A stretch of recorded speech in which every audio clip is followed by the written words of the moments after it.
নমস্কার বন্ধুরা, আমি আশা করি তোমরা সবাই ভালো আছো এবং সুস্থ আছো। আজকে আমরা ত্রিপুরা চ্যানেলের এই ভিডিওটিতে টিপিএসসি C3 এর যে কাট অফটা গতকালকে বেরিয়েছে প্রিলিমসে সেটা নিয়ে একটু কথাবার্তা বলবো, as well as C3 means যেটা পরের মাসের 10 তারিখ হবে সেটার উপর খুবই গুরুত্বপূর্ণ কিছু টিপস অ্যান্ড ট্রিক্স তোমাদেরকে দেবো, যেটা আমরা C1 এবং C2-তে দিয়েছিলাম। তোমরা জানো যে এবং কম্বাইন্ড 1 এবং কম্বাইন্ড 2-তে টিচার আন্ডারে record number of experience they got qualified, and combined 3-তেও we are expecting a good number of aspirants will be qualified under the umbrella of overall community of Tripura Journal. তো সেটা নিয়ে আজকে আমরা কথাবার্তা বলবো। আশা করি ভিডিওটি তোমাদের ভালো লাগবে, and if you like the content of Tripura Journal, please share and subscribe. This video is equally important for sub inspector of excise যারা এক্সামটা দেবে, কারণ C3 এর যে কোয়েশ্চেন প্যাটার্নটা আসবে সেটা কিন্তু তোমাদের ভালোভাবে দেখতে হবে, whether they are changing the question pattern or not, as well as তোমার আরও কয়েকটা জিনিস দেখতে হবে যে ইংলিশের যে ল্যাঙ্গুয়েজ পার্টটা যেরকমভাবে আমরা C3 জন্য প্রিপারেশন করছি, around the same level we will try to prepare for sub inspector of excise, যেটা যখন হবে তখন কথাবার্তা হবে। তো ভিডিওটিতে যাওয়ার আগে আমি তোমাদেরকে বলবো যে লজিকে আমি কথাবার্তা বলছি সেটা তোমরা বোঝো ভালোভাবে, অ্যাসেস করো। তোমাদের যদি কোনো কমেন্ট থাকে সেটা নিয়ে আমাকে তোমরা জানিও। প্রথমত I'd like to correct myself, এটা তো ওপেন ফোরামে কেউ বলে না, but I'd like to correct myself. আমি তোমাদেরকে যে C3 এর যে কাট অফ বলেছিলাম তখন আমি বলেছিলাম এরকম হতে পারে যে SC-র cut off will be more than UR, কিন্তু সেটা হয়নি। UR এর কাট অফ 62 গেছে UR মেইলের, এবং SC-র সামওয়্যার অ্যারাউন্ড 57 গেছে মেইলের, যেটা আমরা দেখতে পাচ্ছি। তো সেই ধরুন হোয়াট হ্যাপেন্ড ওয়াজ দ্যাট আমি যখন ক্লারিফিকেশন চেয়েছিলাম টিপিএসসির কারোর সাথে, আমি যখন কথা বলেছিলাম তো তখন ওরা বলেছিল যে হায়েস্ট যদি ধরো কোনো SC মেল ক্যান্ডিডেটই যদি হায়েস্ট হয় তো সে তার যে ক্যাটাগরিটা সেটা UR এর আন্ডারে চলে যাবে। তো সেই হিসাবে আর কি জিনিসটাকে দেখা উচিত ছিল। তো বেসিক্যালি আমি যদি নেক্সট স্লাইডে যাই তো তখন আমি দেখতে পারবো যে UR ম্যানের কাট অফ হয়েছে 62.25, UR women 57.5, SC man 57.25, SC women 54.25, ST 49 man এবং ST ওমেন 46.75। তো মোটামোটা আমি বলবো যে রেশিওতে তোমার পরীক্ষাটা হয়েছিল সেই হিসাবে কাট অফ ইজ ওকে, ঠিক আছে। 62 cut off is not huge. আমি 65 রেঞ্জে ভাবছিলাম, UR এর কাট অফ যেটা আমি বলেছি 60 to 65 রেঞ্জের মধ্যে ওই 62.25 আসছে। বাকি যেগুলো আমি বলেছিলাম যে কাট অফের রেঞ্জ আমি বলেছিলাম, যেমন ST আমি বলেছিলাম যেটা UR আছে ওটার থেকে -10 মতো করে দাও, সেরকম হবে, কাছাকাছি এসছে। কিন্তু ওই SC ম্যানেরটা ভুল হয়ে গেছে, ইট ওয়াজ মাই মিস ক্যালকুলেশন। তো আমি সেটা তোমাদেরকে বলছি, পয়েন্ট 1। পয়েন্ট নাম্বার 2 হলো তুমি যদি ওভারঅল মার্কস দেখো, হাইয়েস্ট মার্কস কিন্তু বেশ ভালো এসছে। UR man 73.75, UR women 64.5, SC man 72.75, SC women 64.25, ST man 63.25 এবং ST ওমেন 62.75। তো এখন বোঝার চেষ্টা করো, SC ম্যান 72.75, ঠিক আছে, হাইয়েস্ট গেছে। তো SC total number of seat কীরকম ছিল ভাবো, তো কাট অফটা কোথায় গেছে, ঠিক আছে। তারপরেও SC ম্যানের লাস্ট কাট অফ 57.25 গেছে। তো আমি তো সেদিক থেকে বলবো আমার অবজারভেশনটা পুরোপুরি ভুল ছিল in terms of SC man, বাকিগুলো ঠিক ছিল। তো এখন এটা থেকে কি আইডেন্টিফাই করা যায় যে ওই যে অবজারভেশনটা আমি দিয়েছিলাম, যেহেতু টোটাল নাম্বার অফ পোস্ট কম, ঠিক আছে, এবং obviously competition will be high, তো সেরকমভাবে কম্পিটিশন গেছে। কম্বাইন্ড 2-তে বরঞ্চ কম্পিটিশন অনেক বেশি তাগড়া ছিল দেন দিস। আমি কম্পেয়ার যদি করি in terms of total cumulative cut off যেটা গেছে কম্বাইন্ড 2-এর, তো কাট অফ অ্যাসেসমেন্টের মধ্যে এর থেকে বেশি কিছু বলার নেই।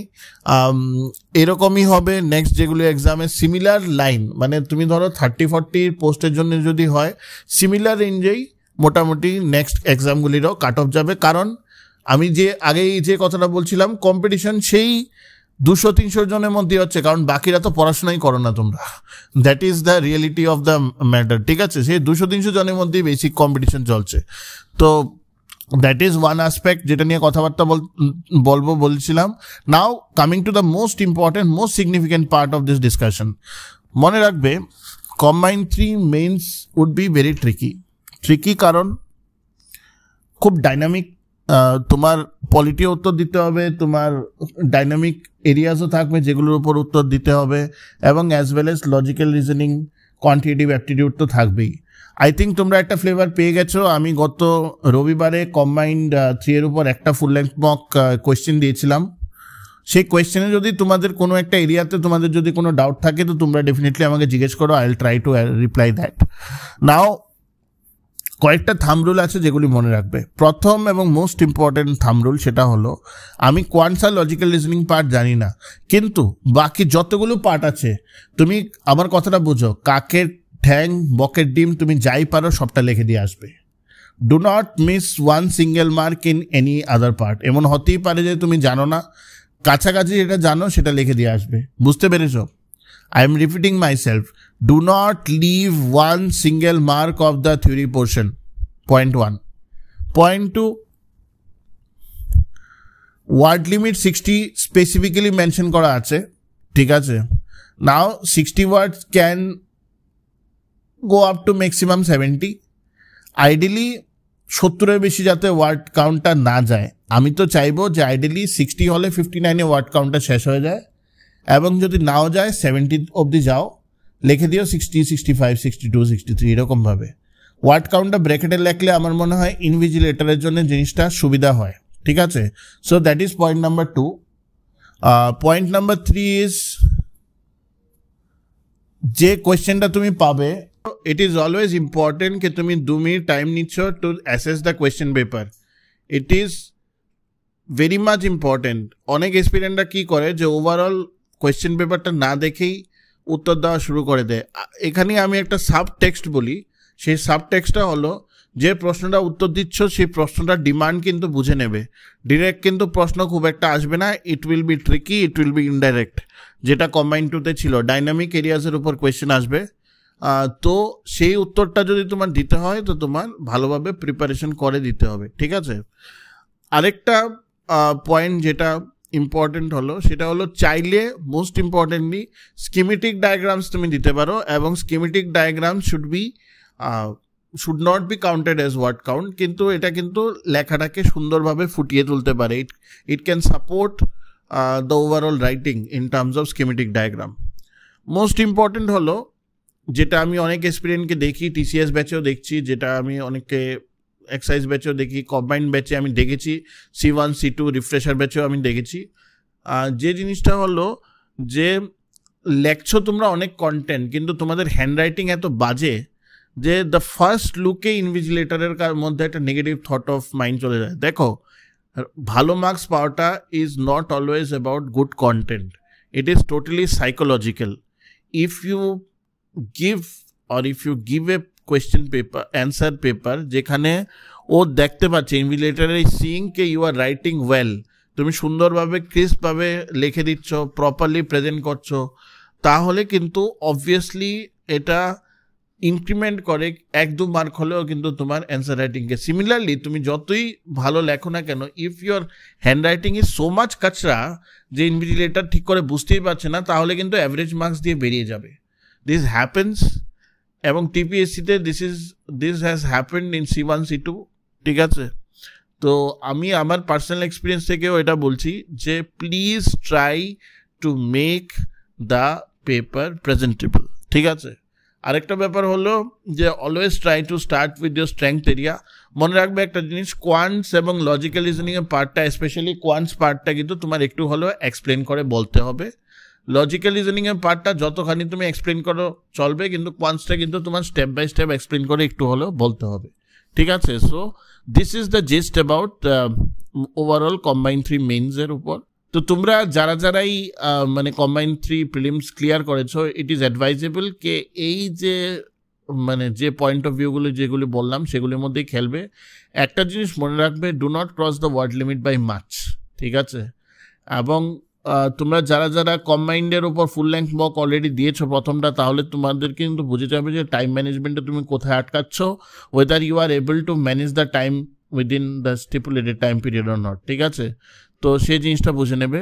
ইংলিশের কেসেও it is very much imperative কে তুমি ওয়ার্ড লিমিটটা অ্যাডহেয়ার করো। ইংলিশের কেসে তো খুবই দরকার, এবং এই পেপারটা খুবই স্কোরিং পেপার, বুঝতে পেরেছো?